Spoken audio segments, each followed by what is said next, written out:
welcome to the channel.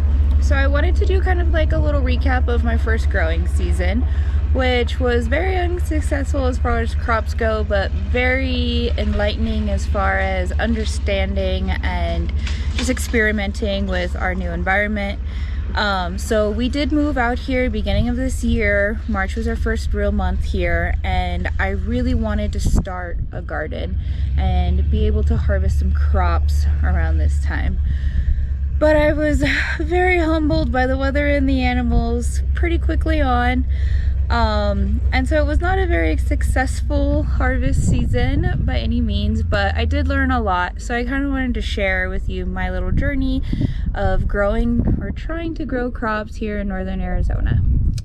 So I started off with seedlings around the beginning of April, and they actually did really well. Our cabin, as you know, our followers know, is not insulated.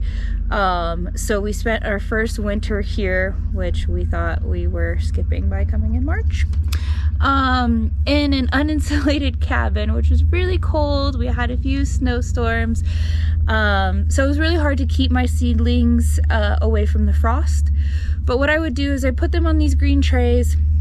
I had them in these little cups, which I can show you here. So I use these little K-cups and grew my seedlings in here to begin with, which actually served me really well because they do have like the little filter inside, which allowed for the water to drain and sit at the bottom, and so that the seed or the root wasn't just sitting in water. So these were a really good recycle use of these K-cups.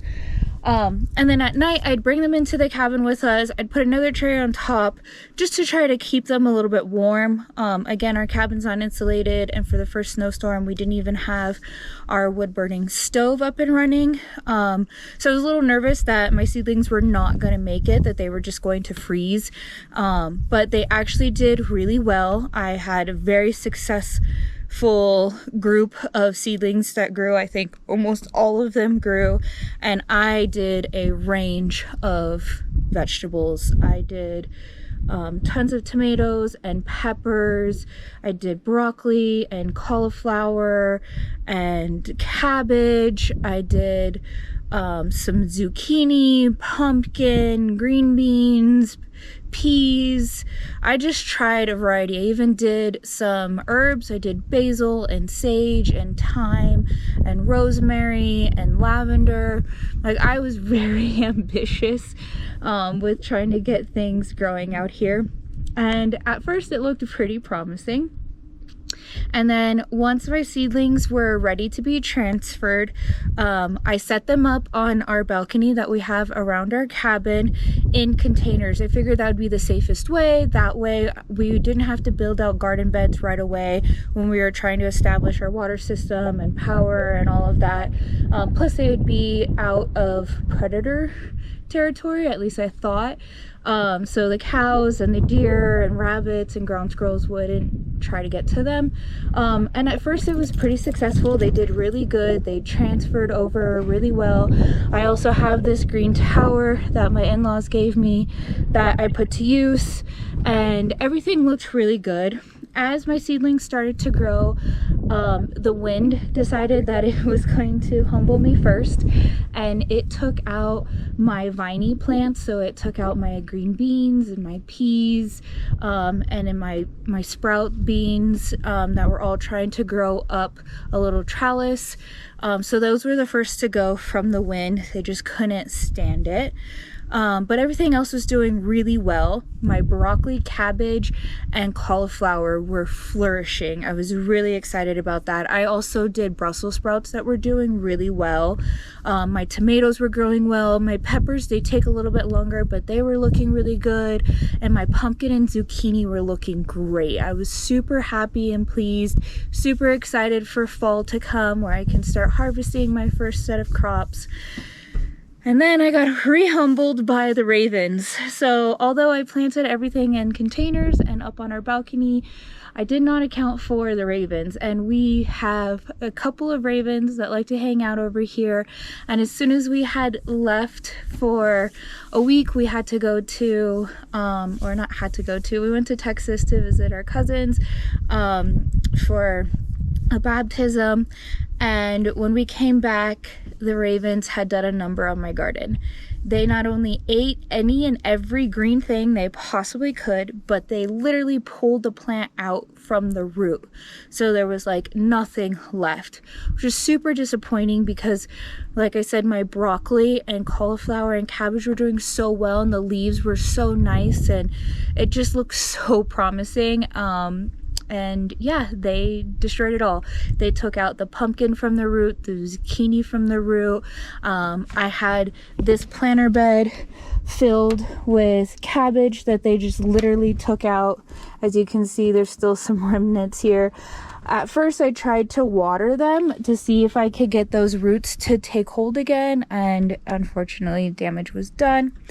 However, I still kept watering because I wasn't ready to give up on my little garden yet. And my little bit of Brussels sprouts, these guys have started coming back. They're not doing very well. We're also in November now. We've already had a couple nights of frost. I don't think that they're going to do well, but I'm still watering them. They're still trying to grow, so I'm still going to help them. Then I noticed in my green tower, my cabbage is just taking off. Now this is the biggest that I've seen it because the ravens had taken it out before it got to this big, but the leaves are nice and thick. We've got a pretty decent stem going on here. We've got some more over here.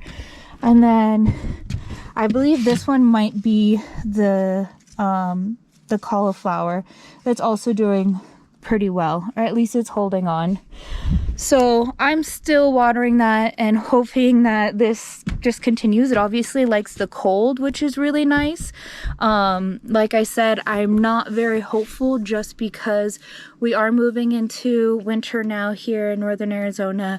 We've already had a couple nights of frost. So winter is right around the corner, and I don't think these plants are going to last multiple nights of frost. But I learned a lot from my little attempt at growing crops. One is the wind, so I need to take that into account when I set up my garden for next year.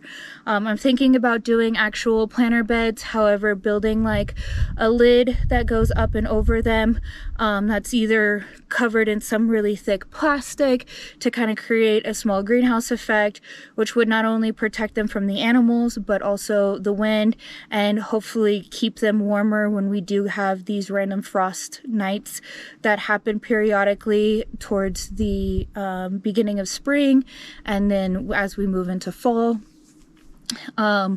I'm also need to figure out another way to kind of protect them from the birds. Yes, that cover would help, but I don't want to have that on all the time. We get some pretty hot summer days. Nothing above 100, but hot enough where younger plants won't be able to stand the sun. So I'm going to have to switch out that cover and create some kind of shading for them. I'm thinking about putting like the old school kid like windmills that are like in the foil reflective material to help keep the birds away. I've got some ideas, but it was a very humbling experience trying to work on crops. I mean, back at home when we first started doing crops, our crops just flourished. I mean, I started off with like carrots and basil, and I had a grapevine, and they just did amazing, and it was so nice. But that was in Southern California, where we don't actually have a lot of fluctuation in our weather. It's a lot easier to grow things out there. Here, being here for the first time and not really knowing how quickly the seasons change, because they do change here fairly quickly, and how intense the wind is here, really opened my eyes on what I need to do in order to have a successful garden. A greenhouse is definitely in our future. It's just not something in our near future. We have a lot of other things that we need to do. If you are new to the channel, we recently bought a camper, which we need to kind of set up under a carport to help block that from the elements. We want to build out a little deck for that. We do have a baby on the way. She is due at the end of January, so we want to give her some space as she grows into a toddler to be able to kind of crawl around on that deck space and just kind of have an extension of the trailer. The trailer is what we're living in now. It is the best option for us. Our cabin unfortunately needs a lot of work, and I know Andrew's going to be working on a video explaining the cabin and why we haven't started working on it yet, because I know you guys have asked us about that many times. But we have our reasons, and we have a lot of projects, and we're all new to this, so we're learning as we go. Andrew's done a really great job of getting us established with our water storage and our solar setup. He's got our trailer all hooked up. We were blessed when we bought this property that there was already a septic, so that was fairly easy to set up our trailer to our septic. But there was a lot of things that we needed to do to get ourselves comfortable here, and we're just not ready to switch that over to investing in the cabin just yet. But yeah, we have plans for a greenhouse, hopefully one day a high tunnel, if that can withstand these winds. But that's just a little recap of my first experience trying to grow crops out here. I was able to harvest a couple of tomatoes. That was my only little bounty from all of this. Those were the only plants actually that the ravens did not touch. They had no interest in the tomatoes, and I think it's because tomatoes have a pretty strong scent. But those were the only things that they didn't touch. Unfortunately, the tomatoes did not survive my first frost. They froze, and so those are kind of done for the season, but I'm pretty hopeful for next season. I've learned a lot of valuable lessons on the weather here and what needs to happen in order for me to have an actual successful harvest next year. So thanks guys for tuning in. We appreciate it. If you haven't, please hit the like button and subscribe. All of your support means a lot to us, and it really helps us to continue doing what we are doing out here. Just trying to become more independent, living off grid, and building up our homestead. So see you guys on the next one.